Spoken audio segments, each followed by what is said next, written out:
Hey, what's good, everybody? DKB here. I got a special guest today. We got Gunny Gumby, New York Jets at Situation Report, or at Sit Rep for short. Right. Do you want to run through and introduce yourself to everybody real Yeah, quick? yeah, man. Hey, Dion, thanks again for having me, man. Like, it's an honor to be on the channel. Looking forward to doing a couple more collabs with you in the future. But yeah, I'm gonna be. I have my own channel at New York Jets Situation Report. Long time Jets fan. Been watching a lot of Jets content for a long time. Finally decided to go ahead and just jump on board and kind of share my thoughts with fellow Jets fanatics. And yeah, so you can go ahead and follow me at my channel. Got a couple of videos up y'all might be interested in, to include my game one prediction for the Baltimore Ravens versus Jets this week. So hoping to guys see you on my channel as well. Yeah, no doubt. As normal, you guys know, I'll make sure I got all the links and stuff to all the social medias, the YouTube channels, and everything. Please go check them out. It's definitely a lot of fun. And yeah, as he mentioned, we definitely got some things in the works for you guys coming up this season, which should be really cool. I won't spoil the fun for now, but um,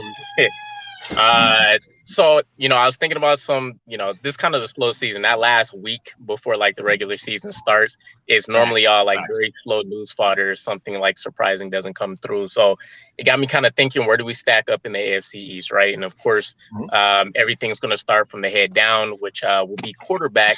So it's interesting to kind of pinpoint where we think Zach Wilson might rank among AFC East quarterbacks, because there's this weird phenomenon that's going on where there's a lot of hype about Zach Wilson, but there's not a lot of supporting facts necessarily to say, like, he should be ranked number 2 or whatever. So I figured we'd go ahead and dive into it. Okay. We can go. So I was taking a look at some numbers and stuff last night. We can go based off statistics first, so people don't think we're just throwing, 100% opinions out here. Yeah. Okay. So if we wanted to go based off health, right? We're taking a look at things. Zach Wilson, he plays 13 games. Tua actually only ended up playing 12. Mac Jones and Josh Allen were the healthiest, playing the entire full season. So I know week 1 might be in jeopardy, but how do you feel Zach Wilson kind of stacks up, health-wise with the other quarterbacks in the AFC? I mean, I'm not gonna lie to you, it's kind of concerning, right? To see him go out last year with the PCL injury. Fortunately, it was just a 4-week hiatus before he was able to get back into the game and do his thing. And then, of course, this year we see him in the first preseason game try to cut back into the field, doing a little too much, in preseason. And again, the right knee as well, buckled underneath him. We all thought worst case scenario. Thank goodness it wasn't worst case scenario.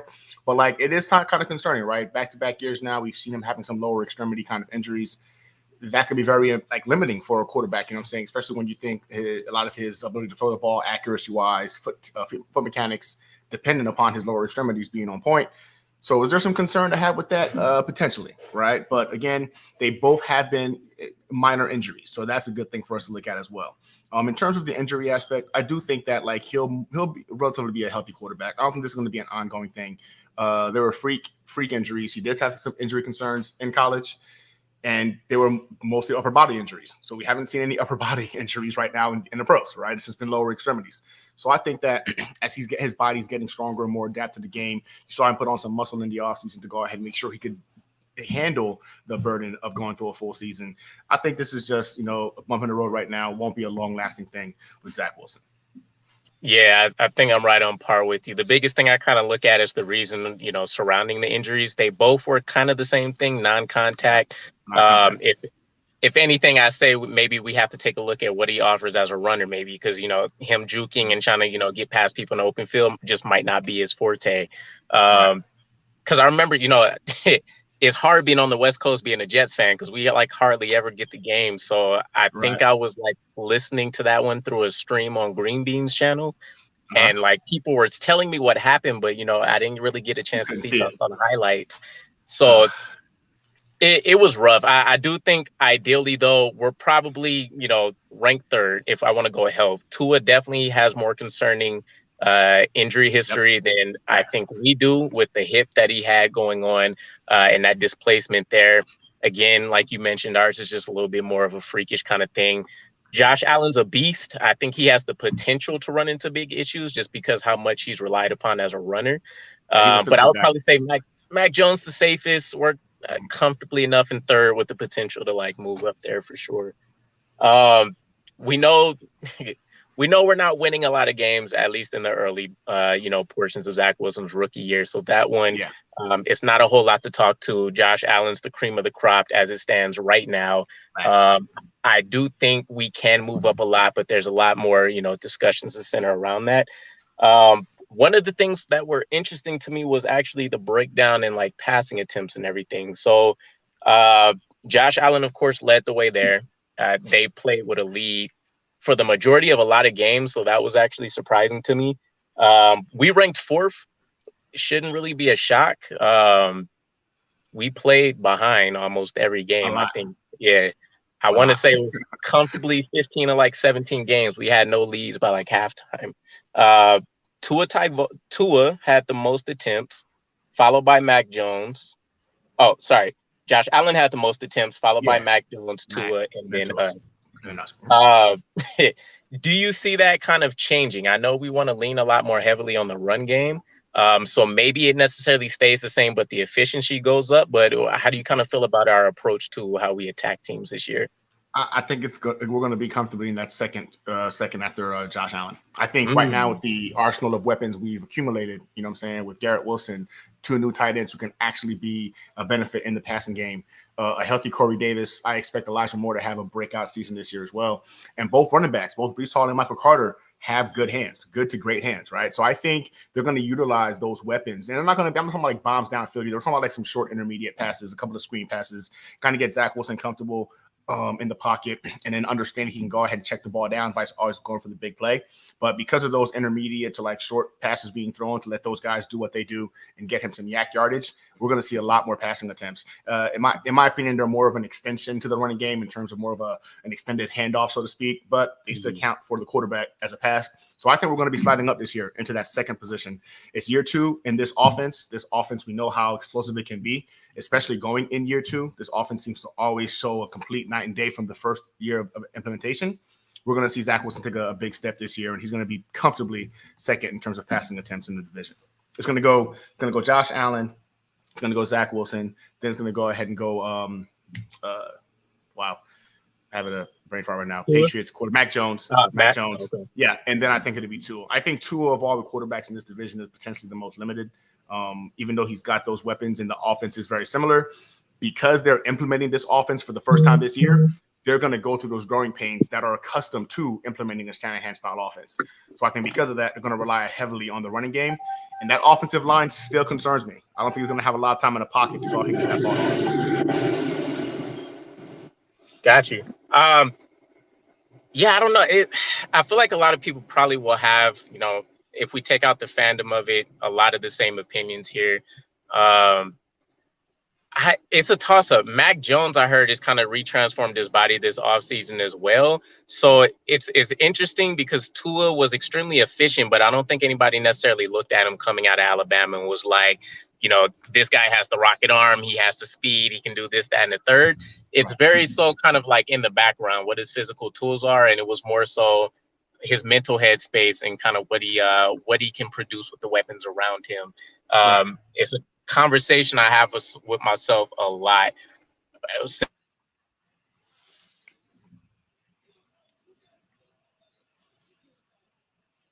Hey, D, you still there? You're breaking up, bro.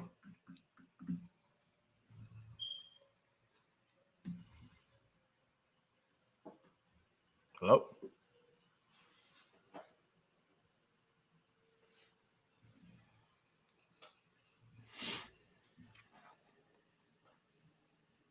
Is that me? Am I frozen? Nah, I got full internet.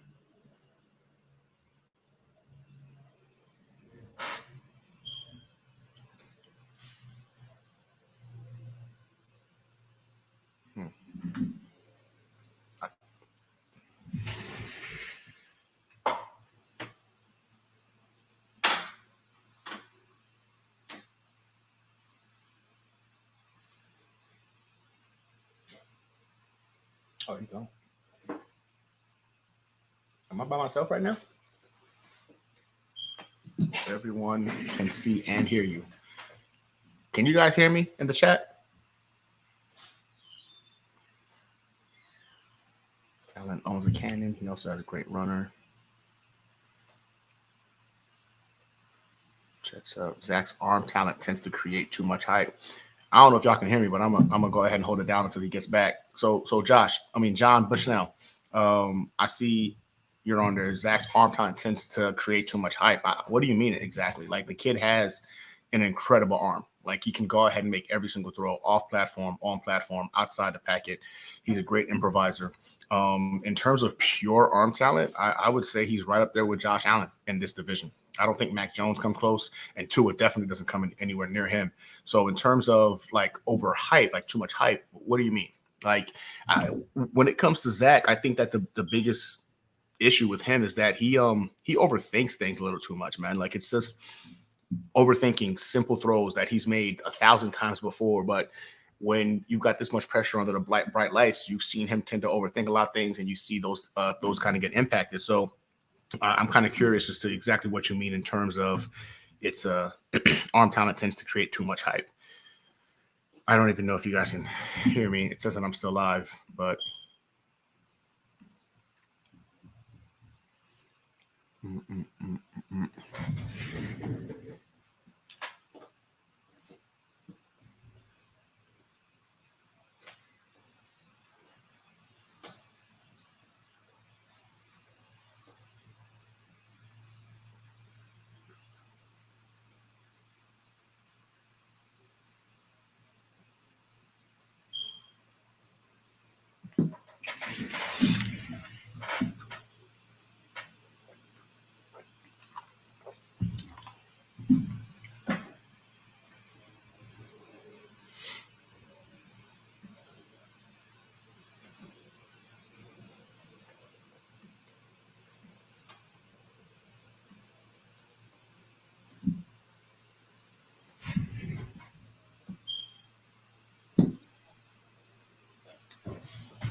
can you hear me? Yeah, am I back? Okay, yeah, you back. Okay, cool. Yeah, sorry about that. I think some kind of update like forced its way onto my system. Gotcha. But yeah, so we were talking about essentially kind of the passing attempts, where we foresee this offense going. I would think second is probably realistic, just because I think with the efficiency of having a better run game, having these weapons that not only are developing, but the pieces that we added, having that second year of understanding, as many of the players have been mentioning this year, is going to produce a lot more benefits for us than maybe setbacks. I'm curious, because I kind of go back and forth with this before we kind of jump back into some of these stats, but how have you felt about the run game in the preseason? Because it's the one thing that I felt like is a huge emphasis for us this year, but it was very lacking. Most people feel like it was because of the offensive line and not necessarily the running backs, which I think would be true based on what we've seen from Michael Carter last year and how much effusive praise Breece Hall gets. But what are your thoughts there? I agree with most people, man. I'm a little bit concerned about it purely based off of the fact that this is going to be a huge impact to how this offense flows and operates. If the running game can't get going, you're asking Zach to do too much, especially early on in the season while everybody's, of course, starting to gel together. So I do believe it's more of the offensive line not having had enough time to gel with one another. You got to figure Dwayne Brown's only had a handful of reps. We had George Fant also coming back from that arthroscopic knee injury. So those guys weren't on the edge as well. And if you looked, a lot of those concerns that we're talking about came from the tackle positions. So both tackles positions looked a little bit suspect during the preseason games that those guys did play. The last preseason game, you did see some improvement, but not enough, in my opinion, for us to feel like, oh, man, we're great to go ahead and battle the Baltimore Ravens here in a week. So, again, we got a week of prep time, and you got those guys now officially getting, like, legitimate reps with the first team offensive line. I think we're going to be okay, but the running game was kind of lackluster, like you said, right, in terms of its performance during preseason. Although during training camp, it looked amazing. But training camp, preseason, regular season, three different aspects. We need to see more from the running game for us to feel good about how this offense is going to operate. Yeah, it was I won't sugarcoat it. It was pretty disappointing for me just because at most points during the offseason, the practices and stuff, we heard a lot of hype. When it came down to the game time, it was like Tevin Coleman of all the running backs ended up being the best runner. Yes. And then like Ty Johnson was failing.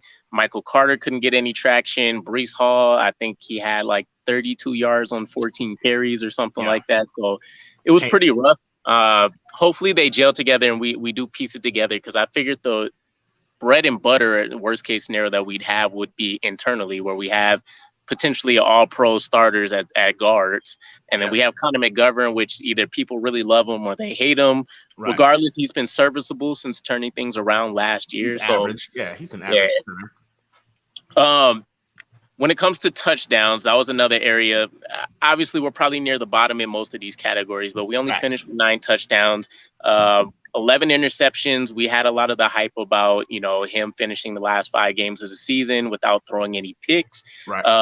Where kind of your expectations touchdown wise with him? Again, and this isn't me being a homer, right? This is me pretty much looking at the overall system and the weapons added. And a lot of the things that I like about what we added in the offseason is that we're not asking Zach Wilson to do a lot, man. In all actuality, the guys we brought on are known as yak yardage weapons. These guys can pretty much get the ball, make things happen after the catch. So we're not even asking Zach Wilson to have to be the guy throwing bombs into the end zone to make plays. These guys are going to get into the end zone, just get the ball in their hands. I'm putting Zach Wilson again. It's going to be second in the division. I don't think he's going to surpass Josh Allen. I think the Buffalo Bills roster is, very impressive, and they're very, very deep. And Josh Allen is a top 3, top 5 quarterback in the NFL right now. There's no ifs, ands, or buts about it. So in terms of battling it out between Mac Jones and Tua, I see Mac Jones actually coming in 4th this year. I'm not scared of any of the offensive weapons the Patriots got. I think them losing Josh McDaniels is going to really, really impact that offense, and it's going to show. Watching Mac Jones during the preseason and even during training camp, you've heard a lot of the struggles they're currently having right now, just trying to figure out the offense since he departed. So I think it's going to go Josh Allen, obviously, leading the way with touchdowns. It's going to be Zach Wilson coming in second. Tua won't be far behind.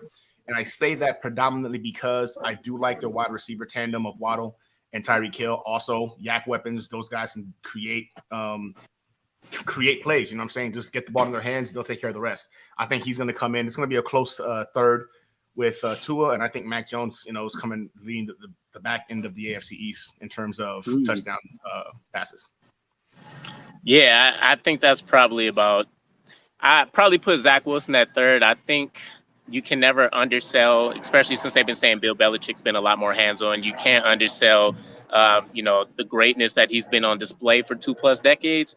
So I'm kind of thinking Josh Allen, Mac, then Wilson, then Tua, only because I do think these first 2 to 3 years, when you take a look at like the rosters, everything from like the physical stature of players that they brought in to experienced players and things like that, there is a very eerie similarity to the roster that the Bills built versus what we kind of have now. They had a bunch of kind of slot size guys before. We essentially have the same thing outside of Davis and Mims, who, probably will be sitting for a while. So, Josh Allen was able to about double up. That's essentially kind of what I expect, somewhere between like 18 and maybe 24 touchdowns for Zach. I think interceptions is where we still might see a problem. I can still see us hitting double digits, but maybe just right at 10 or just at 11 like he has now, while the touchdowns kind of definitely double up, hopefully increase double fold there. But, we've seen a lot of these issues kind of come up in some of the short appearances we have from Zach Wilson too. So are you concerned with not the quantity of picks necessarily, but how the picks have happened in preseason so far for Zach? Okay, so I watched that tape, right? I mean, it was the one interception. It was ugly. A lot of people say he was staring down the wide receiver and Corey Davis, right? But when you go back and you watch the tape, and I even verified this by watching Joe Blewett's breakdown of the game, he wasn't necessarily staring down the wide receiver. I think in that situation, he read a cover 3 scheme, but it was cover 0, I think. And now, is that an issue? Yes, because it was a very, very simple defensive play design. So it is concerning that something that simple was able to go ahead and throw him off. But I think he was also trying to go ahead and throw it to a spot, vice legitimately looking down at the wide receiver, and which caused the interception. There's no excuse for it. It was ugly. It was an easy read. And a lot of it, I felt like he was more lazy than it was just him just purely botching it. Because if he botched that particular play, we've got some concerns. Because it was an easy read, even like as you were watching it before it develops, it's easy to read the kind of cover that they were using. And for him to kind of just throw it right to the guy was concerning. But I think more of that was more laziness, or he was throwing it to a spot based off of what he had seen in practice or he had done in practice. Nonetheless, he didn't properly read the defense. I don't think that's something Zach Wilson is going to be doing as the season progresses, because you see the difference in terms of how he was able to analyze defenses in the second half of the year last year. And he was able to dice up some pretty good defenses, getting the ball down the middle, throwing the ball to the outs very, very effectively and efficiently. And he threw no interceptions for the last 5 games. I think that really told us more so who Zach Wilson's going to be in the NFL vice not. Let's not forget, at BYU, he also did not throw interceptions very often, right? He had a great TD to interception ratio. So no, I'm not concerned about it. I do believe it was him being lazy is going to be what I take from that, was just a lazy attempt to throw the ball to a specific spot without seeing the defender. And I think he'll clean that up. I don't think he's going to have 11. I think he'll probably match his interception total from last year for over an entire season. I don't think it's going to be more than the 11 interceptions from last year.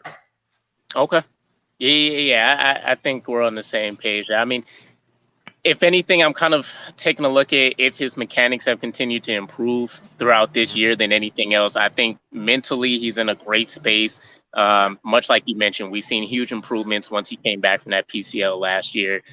And I try to, when people kind of crap on Zach Wilson lately, I try to keep in mind, at least for people that are paying attention to the team, we've heard nothing but absolutely great news the entire course of training camp. So can people make some boneheaded, dumb decisions and plays and, things happen?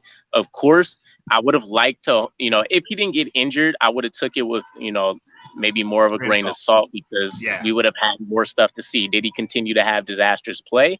That one decision, much like they say with Bryce Hall in that terrible game that he had where he got roasted, one bad game isn't going to define, all the work that's been put in prior to it. Right. So we shall see. Week 1, if he can play, is going to be very interesting. I'm looking forward to whether it's week 1, week 2, where I think we have the Browns right after.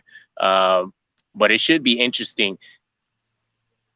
And I'm kind of like revisiting all of these stats that we had, and we literally do almost rank dead last in almost all of these categories, if not like second to last, which is it's crazy.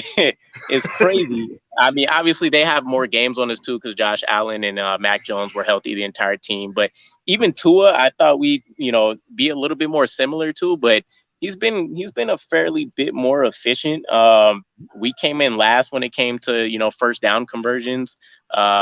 Whereas even Tua, he was right ahead of us. Josh Allen, of course, led the way there with Matt Jones. That's going to be a huge thing that I'm looking forward to, is have we become better chain movers this season?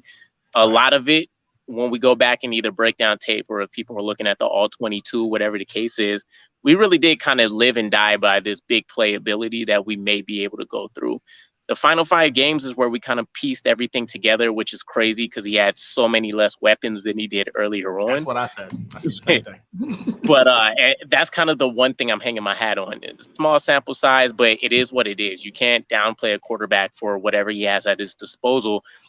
I think Zach Wilson has the same thing that made me excited about Mike Strevler over the course of the preseason, is that it factor we hear a lot of people get crazy over, Chad Ochocinco mentioning a bunch of things. I forgot the guy's name today, but somebody else was just giving him huge kudos. Troy Aikman, Kurt Warner. Yes. Man, like they've all been gushing over Zach Wilson. The list goes on and on. Tony Romo's mentioning stuff. So, I think people see it, or at least people that have been around him, they've kind of experienced it.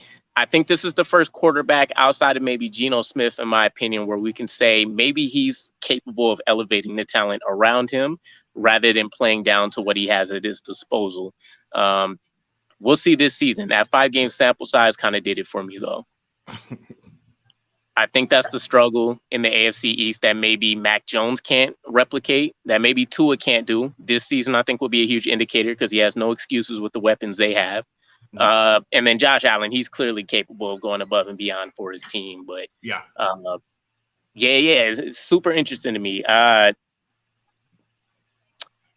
think one of the final big things from like a stat perspective that I'm going to pay a lot of attention to is kind of the yards per attempt. I know that comes up more so from like, the broadcasting perspective, but I really do think it's a really good indicator of are people able to perform well within the offense, without the offense? Obviously, there's a lot of ways you can break down the numbers, but of course, again, we were dead last year. 6.1 yards per attempt. If we want to look to the cream of the crop, it wasn't a huge distance though. Josh Allen, 6.8 yards per attempt. And then everybody else is kind of sprinkled in between. So do you think I think everybody has the understanding we have this yards after the catch offense that's built for us. With that said, do you think we still kind of live and die by this big playability, or is it something where we just see an extremely efficient offense? I think we're going to go ahead and see a change, right? The good thing about Zach is he can play backyard football if need be, right? We saw him do some incredible things against the Tennessee Titans, against the Tampa Bay Buccaneers last year. And I think with those two games, you saw his ability to improvise and be a gunslinger, you know what I'm saying, and make those bomb long throws accurately and efficiently. But this offense is designated for the quick release, right? It's all about getting the ball out of the quarterback's hands as fast as possible so the playmakers can go ahead and execute. And we just put a lot of playmakers around this guy so he doesn't have to go ahead and play backyard football, you know what I'm saying, every time he touches the ball. I don't think we're going to see a huge difference in terms of yards per attempt. I think the goal is to go ahead and get Zach Wilson to release the ball within 2.5 seconds, and that doesn't offer a lot of opportunity for the go ahead in the field to open up or those receivers to get downfield.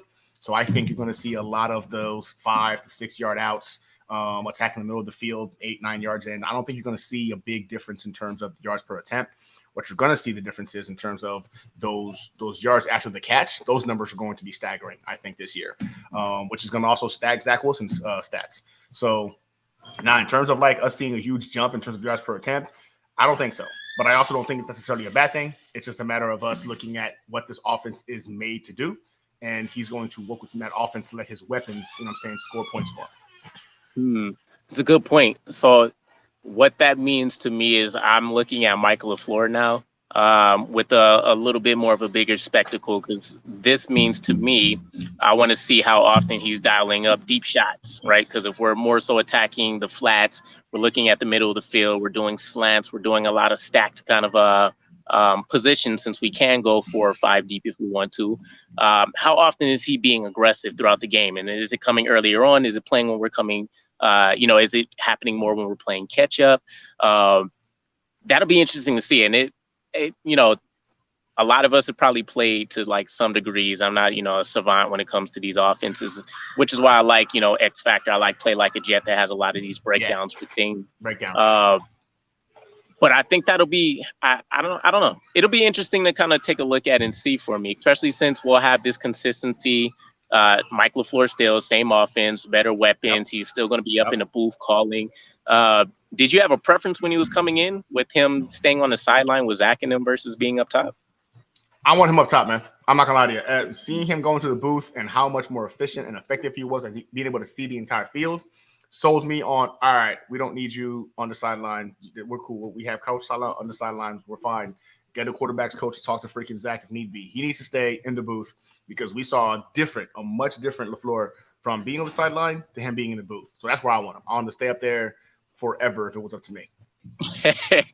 Yeah. I think it's it's comfortability with everybody. If that's where he's most comfortable at, and that's where he sees his progression as an offensive coordinator himself, I'm all for it.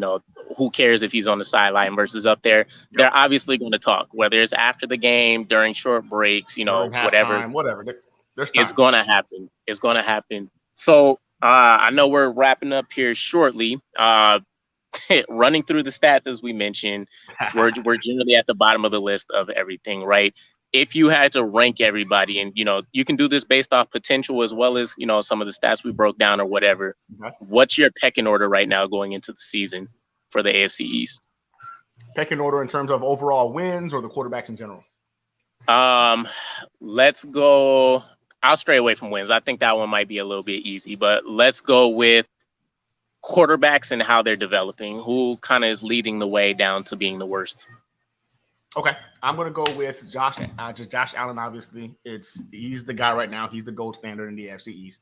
He's who we're all hoping our quarterbacks can kind of elevate themselves to be like or compete with when it comes to the AFC East. So Josh Allen is definitely QB1 in the AFC East. QB2, and this is not by any means biased, it is, of course, Zach Wilson. And I say Zach Wilson because, one, seeing on the back end of last year how efficient he got with minimal to no weapons. It's just him elevated used car salesmen around him. He had Braxton Berrios as his number 1 wide receiver. And he was able to go ahead and be efficient in the offense. We didn't put up points. We still lost games. I got that. But you saw him be able to take control of the offense with minimal help from the weapons around him.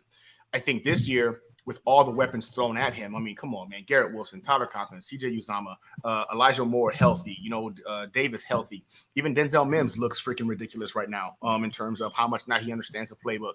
He's got weapons everywhere he looks. There's really no concern. And that offensive line in front of him, those guys stay healthy. You're talking about a top half of the league offensive line at the worst case scenario.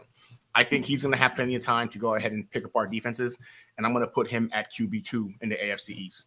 At QB3, it's Tua, man. I think Tua is going to be QB3. Like you said before, Tua is a very efficient quarterback. He's not going to be the guy that's going to throw long bombs and blow your socks off with these deep throws. And he's not Patrick Mahomes. I don't care what freaking Tyreek Hill says. He's not better than Patrick Mahomes. He's not Patrick Mahomes. But what he can do, he's got a quick release. He can get the ball. He gets very accurate from the short to intermediate routes. I think that's going to be impactful to get the ball into Waddle's hands, Gesicki's hands, and Hill's hands. Those guys are going to make Tua look good. So I think he's QB3 easily in the division. At QB4 is Mac Jones. I think we saw Mac Jones peak last year. I think Mac Jones showed us the best he's ever going to be in the league. I don't think he duplicates those numbers ever again. That was it, right? With Josh McDaniels leaving, I know a lot of people give a lot of clout to Bill Belichick, but he is not an offensive mind. He is not an offensive mind. He's a defensive coach. They don't know who the heck their offensive coach is going to be calling plays right now. There's so much disorganization and lack of continuity for the first time in the Patriots coaching staff that it makes me giggle. I get really excited seeing just how freaking disorganized they are right now, because that matters, believe it or not. And you're going to see Mac Jones struggle in year 2. The sophomore slump is going to impact Mac Jones heavily. And I think that, he's going to continue to be QB4 until they decide to go and move on from him in a couple of years. But for me, it goes Josh Allen, Zach Wilson, Tua, and then Mac Jones. That's tough. Josh Allen at the top for sure. Mm-hmm. I'm kind of a need to see it to believe it kind of situation. So for me, it's Tua above Zach. I kind of want to put Mac Jones above him too, because even if that's his peak, I think his floor isn't too far off from that. Whereas Zach Wilson, he has a huge range of what he can be. He could be like a terrible man's Alex Smith, where he's trying to force himself into this game manager role. Or he really can be some kind of version between Aaron Rodgers, Josh Allen, Patrick Mahomes, with playing off script, being able to play within and do things like that. So I'll put him in third just because we need the consistency more than anything else. But it's fair enough. That's fair. Cool. So yeah, I know you got to head out of here soon. I'll definitely link with you. Again, guys, I'll make sure you guys have all his links. Please go check out his channel. Him. You guys seen everything New York Jets on the channel. We got a lot of cool stuff that'll be coming up this season. Have a good luck with the draft. I know I got mine coming up soon too. So we'll chop it up again here soon. All right, brother. Awesome meeting you, man. All right, yeah, appreciate you being on the channel, boss. Easy day, man. All right. Have a good one.